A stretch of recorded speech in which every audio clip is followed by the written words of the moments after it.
Aid has begun to reach remote regions near the epicenter of Saturday's devastating earthquake in Nepal. As relief efforts continue in the Kathmandu Valley, the UN says the response is broadening to include hard-hit areas such as Dhading and Gorkha. The 7.8 magnitude quake killed more than 5,000 people. Many survivors are in desperate need of food and water. Thousands of people are queuing to board buses and leave the capital, amid fears of further aftershocks. "We are scared of the epidemics that may spread because of all those dead bodies," a man waiting at Kathmandu's main bus station told the BBC. "Just to be safe, I'm leaving town for a while." Early on Wednesday, police at the station scuffled with people trying to get onto crowded buses. In other developments, the UN has launched an appeal for $415 million, £270 million, to provide emergency relief over the next 3 months. Nepalese officials have denied reports from some international charities that Western tourists were given priority during evacuations from around Mount Everest. About 210 foreign trekkers who were stranded in Langtang, north of Kathmandu, are reported to have been airlifted to the nearby town of Dunk. Rescue operations resumed on Wednesday following bad weather.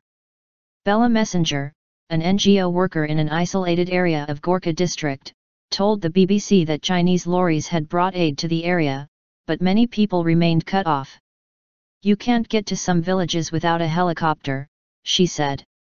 There was some good news when a man trapped in the rubble of a Kathmandu hotel for 82 hours was pulled to safety by Nepalese and French teams. Rishi Connell, 27, said he had been surrounded by dead bodies and drank his own urine to survive. "I had some hope, but by yesterday I'd given up. I was sure no one was coming for me. I was certain I was going to die," he told AP news agency from his hospital bed. More than 8 million people have been affected by the quake, the UN says. About 10,000 people have been injured. Hundreds of thousands of people continue to live in temporary camps, in squalid conditions with very little food and water, says the BBC's Sanjoy Majumdar in Kathmandu. Officials admit they have been overwhelmed by the scale of the disaster, but highlight the challenges it poses in one of Asia's poorest countries. The government is trying its best to deliver the relief materials, National Disaster Management Chief Rameshwar Dangle told the BBC. "The problem is the level of disaster is very high and it's spread over more than 20 districts."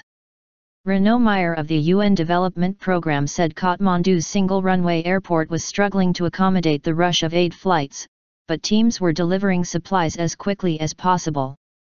On Mount Everest, where the quake triggered an avalanche that killed at least 18 people, all stranded climbers have now been evacuated from base camp.